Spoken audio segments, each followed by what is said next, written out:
Старые шкафы иногда хранят страшные тайны. Одну из таких тайн откроет книга Татьяны Доране «Ключ Сары». –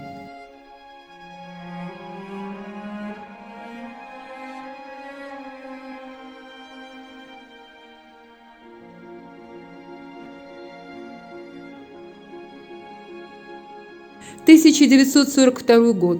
Облава Вельт-Ив. Операция по уничтожению евреев.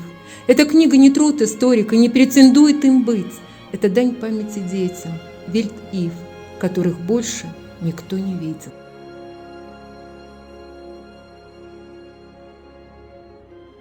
Сара, еврейская девочка, во время облавы Вельт-Ив пытается спасти брата. Она закрывает его в шкафу, где они не раз вместе прятались и играли. Сара не знает, что ее ждет долгая дорога в лагерь смерти. Бережно хранит она ключ от шкафа, где спрятан Мишель.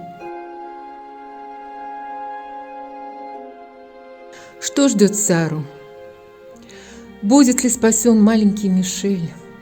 Нужно ли читать книги, после прочтения которых стынет кровь, а чужая боль не отпускает, словно твоя собственная?